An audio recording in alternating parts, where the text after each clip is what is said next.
পশ্চিম রূপসা সিদ্দিকিয়া জামে মসজিদ কমিটি ও এলাকাবাসীর উদ্যোগে 11তম বার্ষিক তাফসীরুল কুরআন মাহফিল। আজকে মাহফিলের প্রধান আকর্ষণ মুফতি আব্দুল বাসির সিদ্দিকী সাহেব মাদাজুল্লাহুল আলী। অত্র মাহফিলের বিশেষ আকর্ষণ হাফেজ মাওলানা আতাউল্লাহ বিন মুসলিম দামাত বারাকাতুহু। অত্র মাহফিলে আলোচনা করেছেন হযরত মাওলানা আলাউদ্দিন আল আজাদ সাহেব। সভাপতিত্ব করছেন মোহাম্মদ তোফাজ্জল হোসেন। সকলকে জানাই অন্তরের অন্তঃস্থল থেকে শুভেচ্ছা এবং ভালোবাসা। মহান রব্বুল ইজ্জতের দরবারে আমরা অসংখ্য অগণিত শুকর ও সুজুদ জ্ঞাপন করি যে মহান রব্বুল ইজ্জত আমাদেরকে এই সুন্দর একটি মজলিসে, এই সুন্দর একটি জান্নাতের বাগানে এসে বসার তৌফিক দান করলেন। এজন্য সেই মহান রবের দরবারে উচ্চ আওয়াজে কালেমাতুশ শুকর আদায় করে পড়ে নেই আলহামদুলিল্লাহ। আজকে আমরা এখানে বসতে পেরে খুশি না বেজা? সবাই বলতে হবে খুশি না বেজা? আমাদেরকে এখানে আসার হুকুম করেছেন কে? আবার আমরা এখান থেকে কার হুকুমে বাড়ি ফিরে যাব? বাড়ি ফিরতে পারবো এমন কি কোনো নিশ্চয়তা আছে? যে কোনো মুহূর্তে, যে কোনো সময় আমরা এই পৃথিবী ত্যাগ করতে পারি, নিশ্চয়তা নাই। একটা মুহূর্তের নিশ্চয়তা আমরা কেউ দিতে পারবো না। কি পারবো? আমাদের এখানে আসা এবং বসাটা সবকিছু যাতে আল্লাহর জন্য হয়, অন্য কারোর জন্য যাতে না হয়, তাহলে হতে পারে আমাদের এই মাজলিসটা আজকে জান্নাতের উসিলা হয়ে যেতে পারে। আমাদের আশা এবং বসা কার জন্য? আরো জোরে বলতে হবে, আমাদের আশা এবং বসাটা কার জন্য? আমরা একে অন্যকে ভালোবাসি কার জন্য? আমাদের মধ্যে কি কোনো টাকা পয়সার সম্পর্ক আছে? জায়গা জমির সম্পর্ক আছে? আমরা পরস্পরকে ভালোবেসে আমরা এখানে বসেছি, ঠিক কিনা?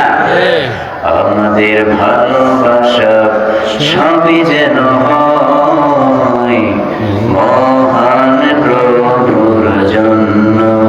রাখো ঘৃণাগুলো তাও যেন হয় মহান রবের জন্য। ভালোবাসি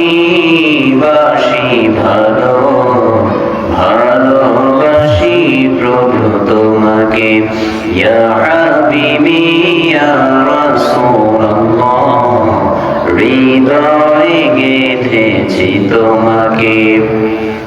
মান আহাব্বা লিল্লাহ ওয়া আবগাদা লিল্লাহ ওয়া আ'তা লিল্লাহ ওয়া মানা'a লিল্লাহ ফাকাদ ইসতাকমালাল ঈমান, ফাকাদ ইসতাকমালাল ঈমান। মান আহাব্বা লিল্লাহ ওয়া আবগাদা লিল্লাহ ওয়া আ'তা লিল্লাহ ওয়া মানা'a লিল্লাহ ফাকাদ ইসতাকমালাল ঈমান। আমাদের ভালোবাসা সবই যেন হয় মহান প্রভুর জন্য। রাখো ঘৃণাগুলো তাও যেন হয় মহান রবের জন্য। ভালোবাসি ভালোবাসি প্রভু তোমাকে, ইয়া হাবিবি ইয়া রাসূলুল্লাহ, হৃদয়ে গেঁথেছি তোমাকে। আমাদের ভালোবাসা রাখো ঘৃণা সবকিছু হবে একজনের জন্য। চিল্লে বলতে হবে তিনি কে? আল্লাহর জন্য আমাদের ভালোবাসা, আবার আল্লাহর জন্য আমাদের ঘৃণা। সবকিছু কার জন্য? আল্লাহর জন্য। আমরা একজন মুমিন আর একজন মুমিনদেরকে ভালোবাসি, এটা কার জন্য হবে? আল্লাহর জন্য। এই ভালোবাসাটা কাল কিয়ামতের ময়দানে নাজাতের উসিলা হয়ে যেতে পারে। সুবহানাল্লাহ। কিয়ামতের ময়দানে 7 শ্রেণীর লোক আল্লাহর আরশের নিচে জায়গা পাবে। এর মধ্যে ওই লোকগুলো জায়গা পাবে যারা একজন আরেকজনকে আল্লাহর জন্য ভালোবেসে সাক্ষাৎ করেছে। সুবহানাল্লাহ।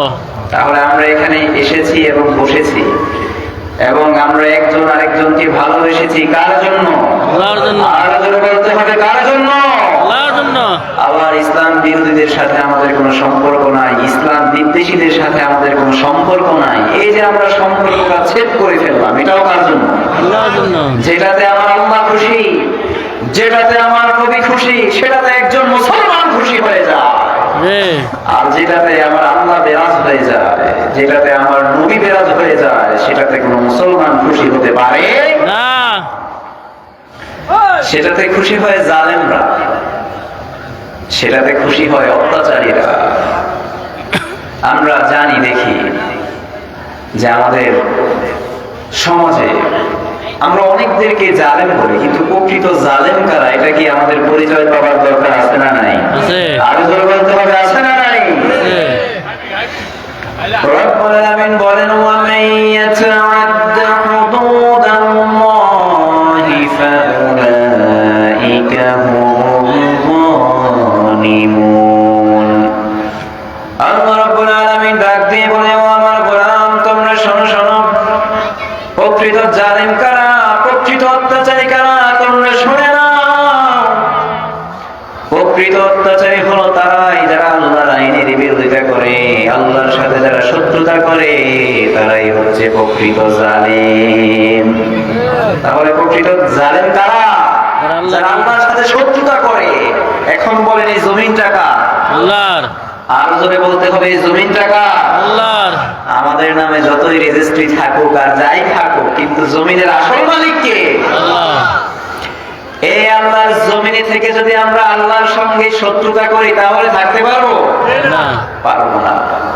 রব্বুল আলামিন বলেন, কুল্লু মান আলাইহা ফানি ওয়া ইয়াবকা ওয়াজহু রাব্বিকা যুল জালালি ওয়াল ইকরাম ফাবিআইয়ি আলাই রাব্বিকুমা তুকাযযিবান। আল্লাহ বলে, যেদিকে যাও, আল্লাহ বলে যেদিকে যাও সব কিছু ধ্বংস হয়ে যাবে। তোমার সামনে যা কিছু দেখতে পাও সব কিছু ধ্বংস হয়ে যাবে, কিন্তু রয়ে যাবে একজন, চিল্লিয়ে বলতে হবে তিনি কে? আমার আল্লাহ রয়ে যাবে, আমরা সব নষ্ট হয়ে যাব, বিনষ্ট হয়ে যাব, ধ্বংস হয়ে যাব। এই পৃথিবীতে কি আমরা কেউ থাকতে পারবো? কথা কন না কেন? আমরা কেউ থাকতে পারবো? আমাদের বাপ দাদা বা তার বাবা কেউ কি পৃথিবীতে চিরস্থায়ী হতে পেরেছে? কেউ পৃথিবীতে চিরস্থায়ী নয়, আমিও নই, আপনিও নয়, কেউ আমরা চিরস্থায়ী নই। পৃথিবীতে কেউ তো স্থায়ী হয় না, হোক না সে ফেরাউন কিংবা নমরুদ, কেউ ভাবে চিরদিন রয় না, কেউ ভাবে চিরকাল থাকে না। পৃথিবীতে কেউ তো স্থায়ী হয় না, হোক না সে ফেরাউন কিংবা নমরুদ, কেউ ভাবে চিরকাল রয় না, কেউ ভাবে চিরদিন থাকে না। কি আমরা কেউ কি চিরকাল থাকবো? আমরা কেউ কি চিরকাল এই পৃথিবীতে থাকবো? কেউ থাকবো না, সবাইকে চলে যেতে হবে। কিন্তু আমরা আমাদের মৃত্যুটা এমন চাই যাতে আমরা জান্নাতি হয়ে পৃথিবী থেকে যেতে পারি। কি বলেন, এই তামান্না, এই ইচ্ছা, এটা কি আমাদের মধ্যে নাই? আমরা সবাই চাই সফল কাম হয়ে পৃথিবী ত্যাগ করি। কারণ এটা তো 2 দিনের একটা জায়গা, এটা 2 দিনের একটা জায়গা। আমাদের অনন্তকাল সেই আখিরাত পড়ে আছে আমাদের জন্য পড়ে আছে। সেই চিরস্থায়ী যে জায়গাটায় আমরা থাকবো, সেটা কি একটু ভালো হোক, এটা আমরা চাই না? চাই। দেখেন, মুমিন বান্দারা যখন তাদের মৃত্যুর সময় হয়ে যায়, তখন মুমিন বান্দারা আনন্দিত হয়ে যায়। সুবহানাল্লাহ পড়ে। কারণ আল্লাহর হাবিব বলেন, তুহফাতুল মুমিনিল মাউত, মুমিনের জন্য মৃত্যুটা হলো একটা হাদিয়া, একটা উপহার। কারণ মৃত্যুটা হলো এমন উপহার, যে উপহারের মাধ্যমে একটা মুমিন বান্দা জান্নাতে যায়। যখন মুমিন বান্দার জানটা কবজ করার জন্য মালাকুল মাউত আগমন করে, তখন মুমিন বান্দা আনন্দিত হয়ে যায়। দেখবেন যে এমন কিছু মানুষ মৃত্যুর সময় তাদের মুখে হাসি ফুটে ওঠে, কি দেখা যায় না?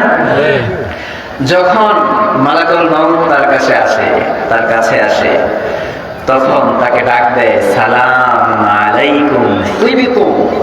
সুবহানাল্লাহ পড়বেন না? সুবহানাল্লাহ।